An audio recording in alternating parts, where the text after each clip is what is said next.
नया जीवन। दोपहर के पश्चात का समय था। महाभारत के रचयिता वेद व्यास जी ब्रह्म नदी के तट पर बड़े ही उदास, बड़े ही खीन बैठे हुए थे। नदी कलकल स्वरों से बह रही थी। सामने पर्वत की चोटी पर बिछी हुई बर्फ के ऊपर सूरज की सुनहरी किरणें खेल रही थी। पर्वत के नीचे वृक्षों पर कलकंठों से पक्षी गा रहे थे, पर वेदव्यास जी के लिए प्रकृति का वह वैभव बिल्कुल निस्सार था। वे उदास मुख विचारों में खोए हुए थे। वेदव्यास जी अपने भीतर घुसकर अपनी उदासी का कारण खोज रहे थे।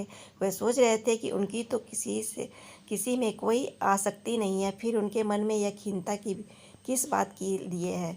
बहुत खोजने पर भी वेदव्यास जी को कुछ खोज नहीं पा रहे थे।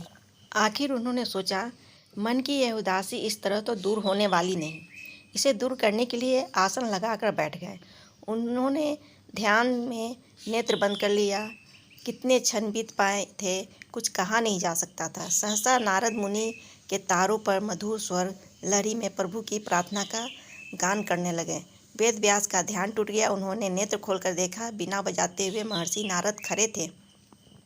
वेद व्यास ने उठकर नारद जी को प्रणाम किया, उन्हें बैठने के लिए आसन प्रदान किया। नारद जी ने आसन पर बैठते हुए वेद व्यास की ओर देखा और देखते ही देखते प्रश्न किया, वेद व्यास जी, आपके मुखमंडल पर यह उदासी क्यों? लगता है आप अत्यधिक चिंतित हैं।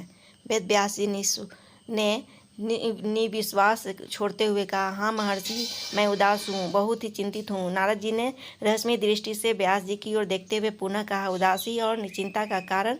वेद व्यास जी ने चिंतित भरे स्वरों में उत्तर दिया, कारण तो मुझे भी नहीं मालूम है महर्षि। कारण जानने का मैंने प्रयत्न किया पर जान नहीं पाया। नारद ने वेद व्यास की ओर देखते हुए पुनः कहा, आश्चर्य है, महाभारत के सदृश पुनीत महाकाव्य की रचना करने वाले वेद व्यास की मुख पर उदासी। वेद व्यास जी, आपके द्वारा रचित महाभारत को पढ़कर कोटि कोटि मनुष्य चिंताओं से मुक्त हो जाएंगे, पर आप स्वयं चिंताग्रस्त हो उठे हैं। ये कितने विस्मय की बात है। वेद व्यास जी ने सोचते हुए उत्तर दिया, हाँ महर्षि, मैंने महाभारत महाकाव्य की रचना की है। मैंने आजीवन सदाचरण किया है, पर फिर भी मैं चिंताग्रस्त हूँ। मेरी समझ में नहीं आ रहा है कि महामुनि, मैं चिंताग्रस्त क्यों हूँ? नारद ने कहा, आपका महाभारत महाकाव्य हिंसा प्रतिहिंसा से भरा हुआ है। हो सकता है उसी हिंसा प्रतिहिंसा के कारण आपका मन खीन हो गया हो। वेद व्यास जी बोले, हो सकता है मेरी खिन्नता का कारण वही हो।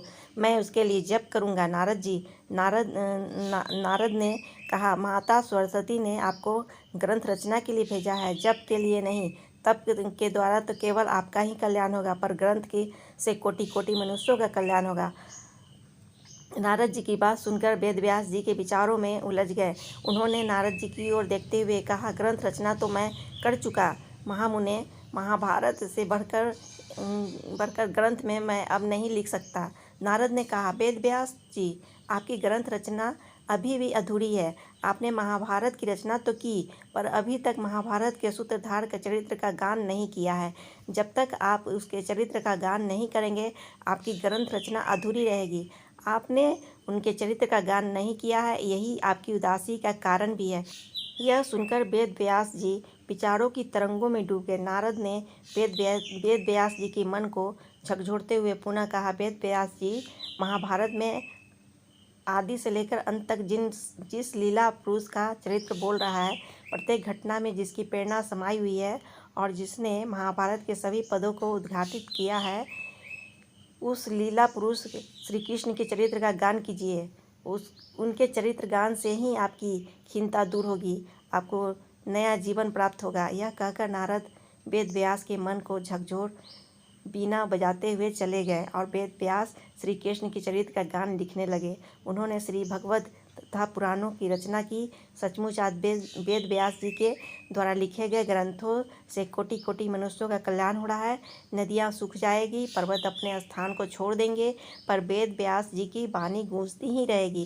दोस्तों, अगर वीडियो पसंद आया हो तो वीडियो को लाइक करें, शेयर करें, और अगर चैनल पर नए हो तो चैनल को सब्सक्राइब कर लीजिएगा और बेल आइकन को दबा लेना ना भूलें।